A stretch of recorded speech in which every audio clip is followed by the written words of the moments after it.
When John Cena debuted on WWE's main roster in 2002, he did so by punching his Ruthless Aggression straight into Kurt Angle's face.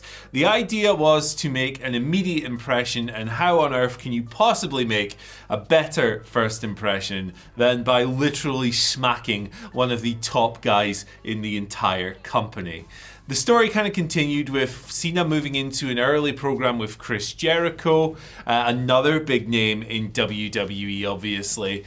And yeah, after that, he did kind of lose his way a little bit. The character wasn't really getting fleshed out until he found the Doctor of Thugonomics gimmick. But the point is, for those first few weeks, WWE did everything in its power to tell you that this was the guy, to tell you that this was going to be a guy.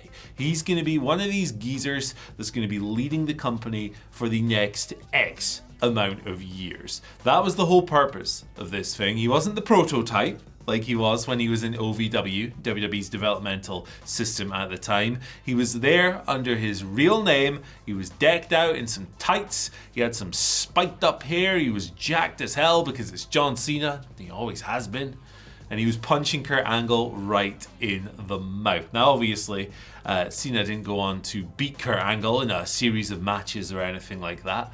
But it definitely was a great way to just have him explode on night one in the company. It's one of the most iconic debuts in WWE of all time, and one that is still very fondly spoken about today, even if, you know, the ensuing months of creative did not take off as intended.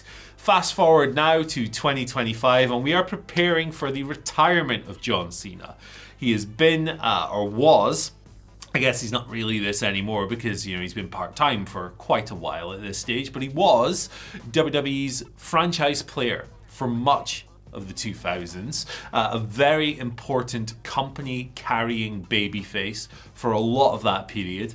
And even when the guy was being rejected because people didn't like his character or thought that his push was a little bit obnoxious, even when that was going on and there was a bit of backlash and John Cena sucks was ringing around arenas, the guy was still drawing pretty damn well. He's one of the most important television and ticket selling draws in WWE history, not to mention the merchandise. And look, if we talk about Cena as well, primarily as wrestling fans, we go to what we've seen on screen, right? So like classic programs over the years with the likes of CM Punk. My personal favorites with Umaga, particularly their Royal Rumble match. But a lot of people would look at Randy Orton and things like that.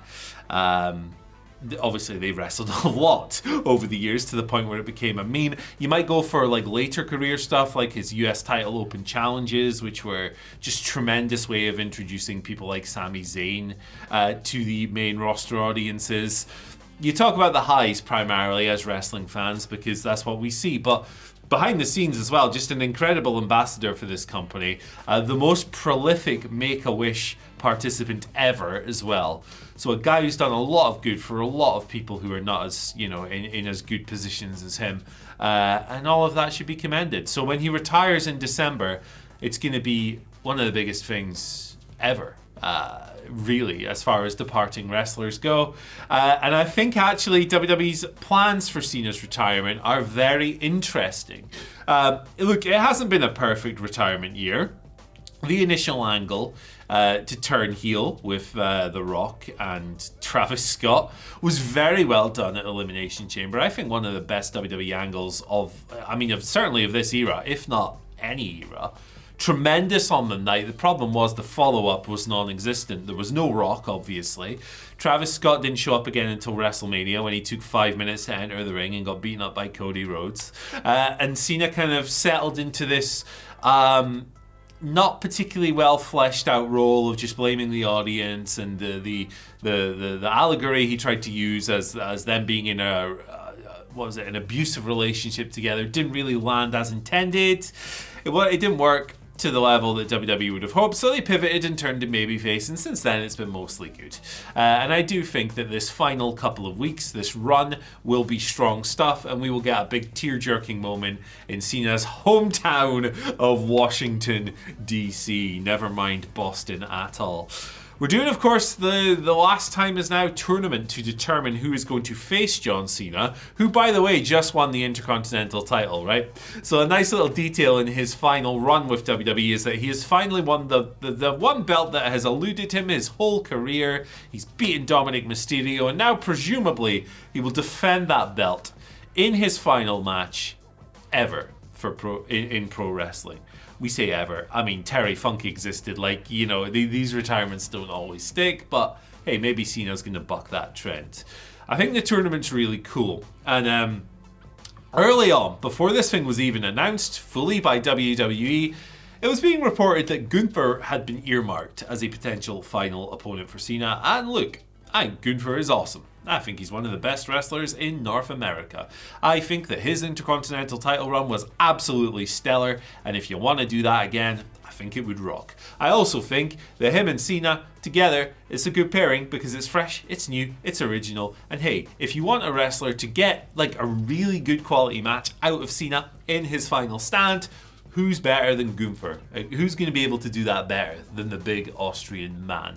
I don't think there are many on the roster who could possibly reach that same level. So I'm not mad at it at all. I think it's pretty good. You could argue that Gunther doesn't need the rub, doesn't need the win. I think you'd be correct. I don't think he does. He's already well established as a main eventer in WWE at this point. And hey, yeah, sure, if he beat John Cena, it would be great for him. And he would make the most of it with his gloating heel character for sure. Tremendous.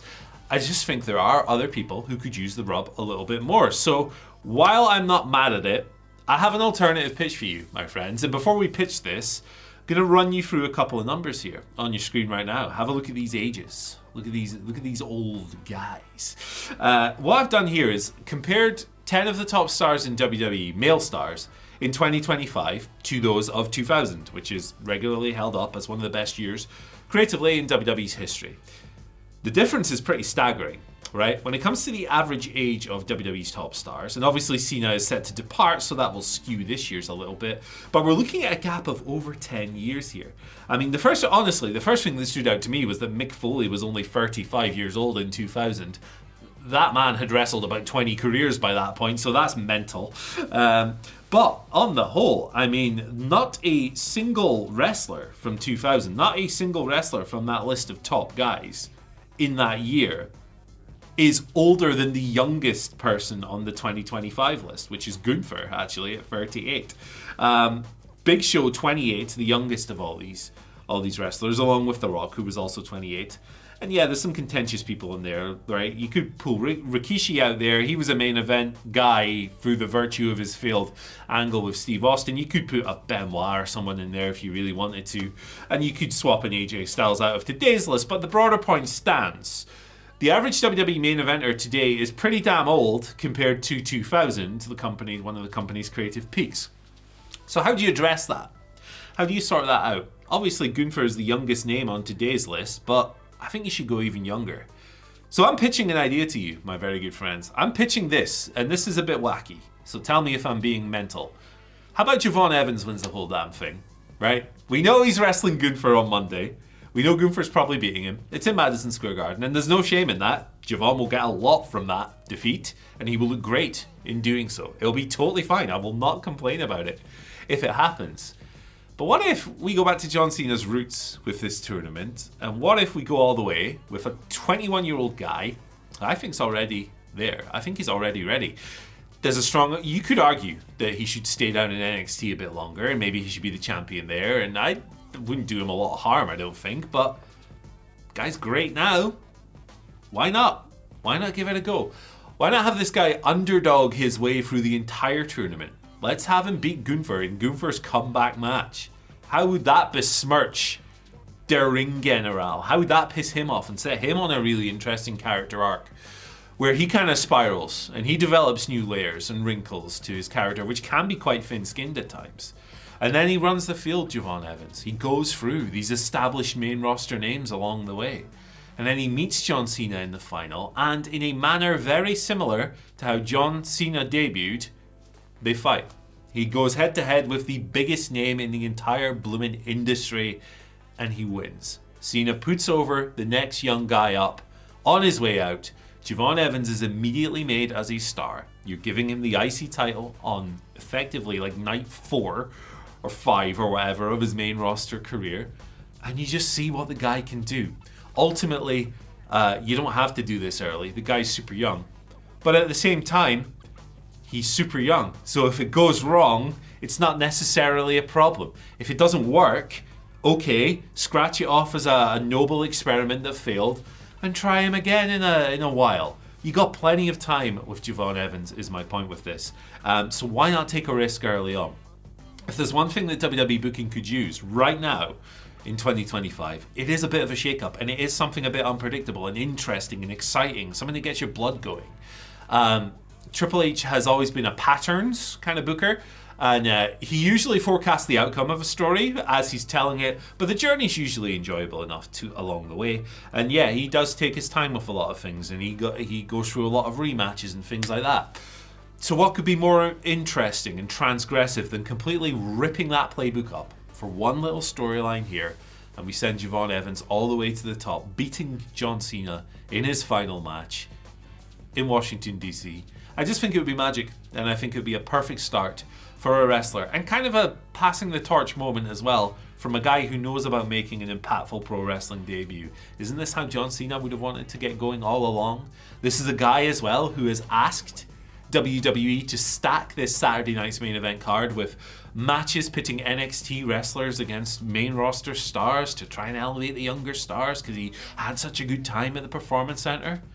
So why not have the man himself do just that in the main event, his final match for the IC title? Let me know what you think in the comment section below, my friends. I think it's an interesting debate, and like I say, if they go with Gunther, I'm not mad at that at all. I just think Javon Evans would be really cool. See you later.